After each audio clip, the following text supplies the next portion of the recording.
और है अब हमसे और चलो नहीं जा रहे मैया, देख तो तेरा लाला छोटो है और काशी मैया कितनी दूर है, मुँह पे नहीं चलो जा रहे हो। सो आज महाराज तारा ने अपने पुत्र की दशा को देखा, मैया ने अपने लाल को गोद में उठा लिया, उठा करके चलने लगी। ऐसे महाराज बड़ी ही संकटों के साथ में चलते चलते 5वें दिन काशी में जाके पहुंचे। जब काशी में जाकर के पहुंचे तो आज विश्वामित्र ने तीनों प्राणियों को, परीक्षित महाराज, काशी के बीच चौराहे पर खड़ा कर लिया और बीच चौराहे पर खड़ा करके आज विश्वामित्र आवाज लगाने लगे, काशी के लोगों, अरे किसी को नौकर की जरूरत हो तो वो मेरे पास में आ करके मुझसे नौकर खरीद ले। और आवाज लगा रहे हैं कैसे कि बिक रहे तीनों बजरिया में भैया मच्छी को सोर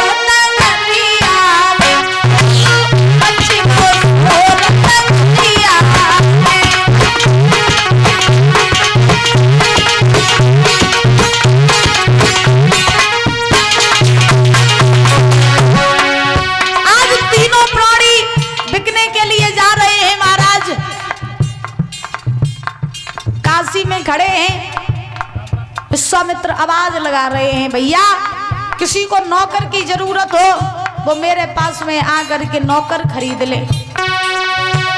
अरे बिक रहे तीनों बजरिया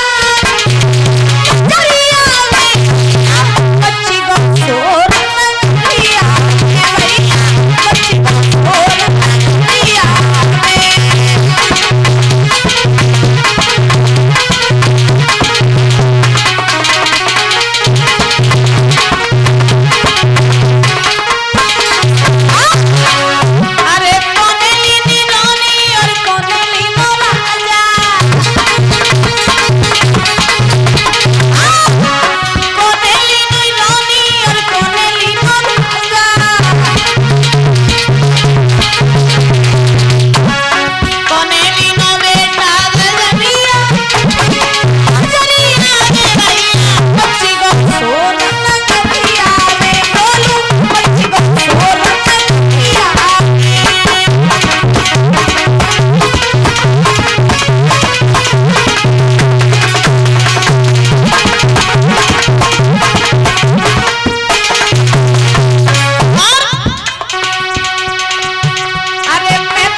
और ये श्री कृष्ण मौर्य जिला उन्नाव वृद्धा आश्रम सिरौली फरुखाबाद, इनकी तरफ से 100 रुपये आए हैं, बहुत बहुत धन्यवाद है। भगवान से कामना करेंगे समाज में पद प्रतिष्ठा बनी रहे, किसी भी चीज की कोई कमी ना हो, ऐसे ही हर इच्छा पूरी होती रहे। गोविंद भगवान की। आज तीनों प्राणी जो हैं चौराहे पर खड़े हुए हैं, महाराज विश्वामित्र ने आवाज लगाई और जब आवाज लगाई तो आज काशी के चौराहे पर सभी लोग इकट्ठे हो गए। ऐसा लग रहा था मानो काशी में मेला लग गया हो। आज विश्वामित्र ने जैसे ही आवाज लगाई तो भीड़ में से एक कालू नाम को मैत्र निकल के आओ, और जब मैत्र निकल के आया तो उस कालू मैत्र ने विश्वामित्र से कहा, हे महात्मन जब बताओ इस पुरुष का क्या भाव है। तो विश्वामित्र ने जवाब दिया, इसका मोल है 20 वार सोना। तो कालू मैत्र ने 20 वार सोना दिया और दे करके आज हरिश्चंद्र को खरीद लिया। उसके बाद महाराज एक ब्राह्मणी निकल के आई, ब्राह्मणी।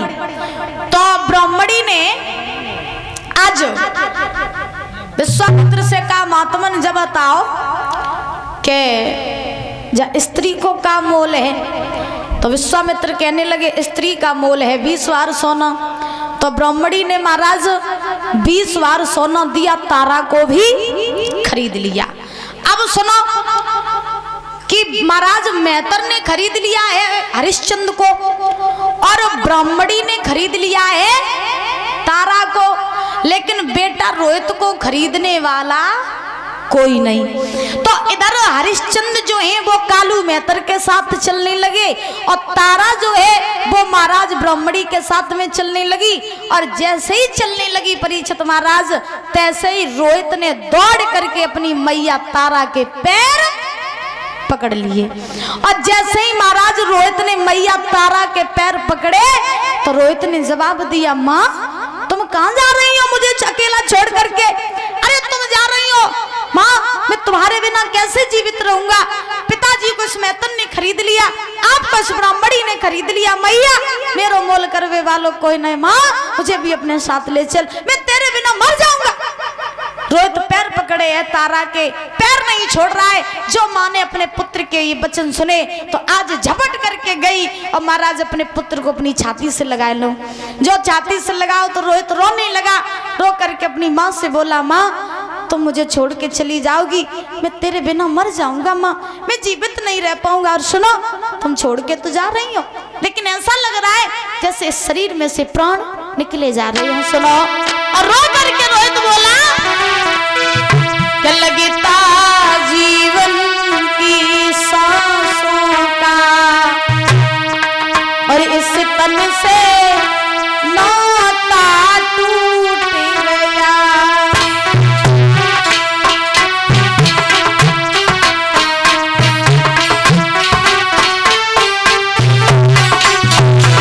माँ आज आप छोड़ के जा रही हो तो हमें ऐसा लग रहा है जैसे मेरे शरीर में से प्राण निकले जा रहे हो।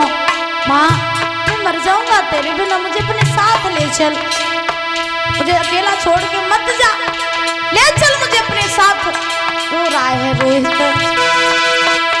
लगता जीवन की सांसों का उस तन से नाता टूट गया।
मेरा कौन ख्याल रखेगा माँ, मैं तो अनाथ हो जाऊंगा।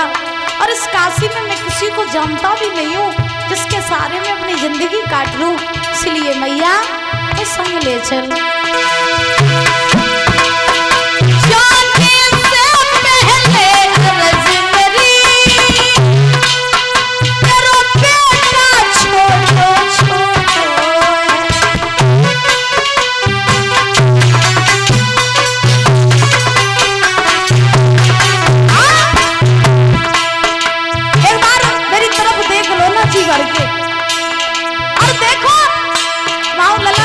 छोटू है, तुम्हारा सारा छूट गया, मैं ऐसे ही अनाथों की तरह भटकता रहूंगा माँ, मैं मर जाऊंगा। सुनो,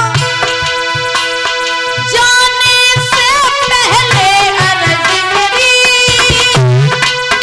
तेरा बेटा छोटो छोटो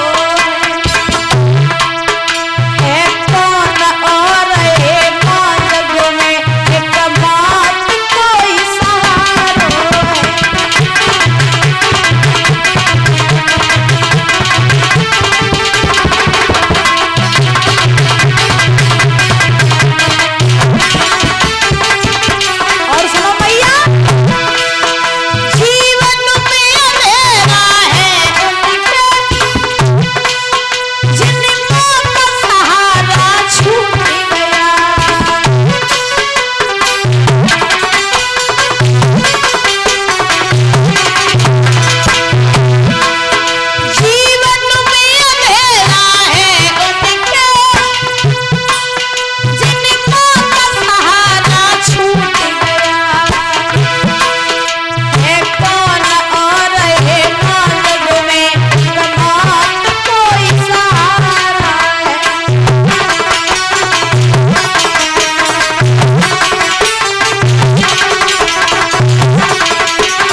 के पैर पकड़े, जवाब दिया माँ अगर तुम चली गई तो मैं तो अनाथ हो जाऊंगा।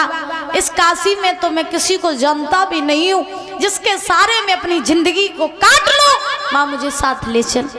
तो तारा ने अपने पुत्र को अपने कलेजे से लगा लिया, जवाब दिया लाल मेरे तू चिंता न कर, तो हम अपने संग लेके चलिए, क्योंकि तू मेरे बिना नहीं जी सकता और मैं तेरे बिना भी एक पल नहीं जी सकती।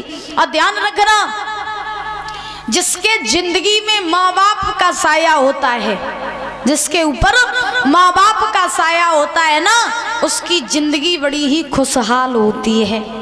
और दुनिया में जब माँ का सहारा छूटता है ना, तो संसार में सारे छूट जाते हैं, क्योंकि माँ के जितना प्रेम करने वाला संसार में कोई नहीं होता है। जितना प्रेम माँ करती है उतना प्रेम अपनी संतान को बाप नहीं कर सकता। ये बात हम दावे के साथ कह सकते हैं।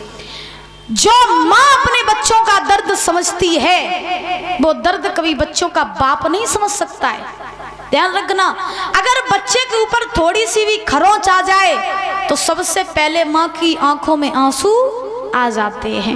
एक बार बाप का झगड़ा बच्चों से हो जाएगा, लेकिन माँ का झगड़ा कभी बच्चों से नहीं होगा।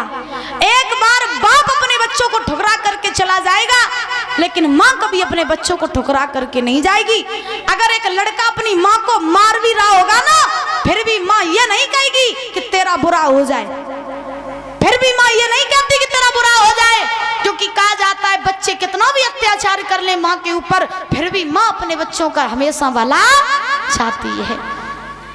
कहा जाता है अगर बाप मर जाए तो माँ अपने बच्चों के सारे जिंदगी काट लेती है। दादा, अगर बाप मर जाए तो माँ अपने बच्चों के सारे जिंदगी काट लेती है, लेकिन अगर बाप मर जाए तो बाप दूसरी शादी करके घर आ जाता है।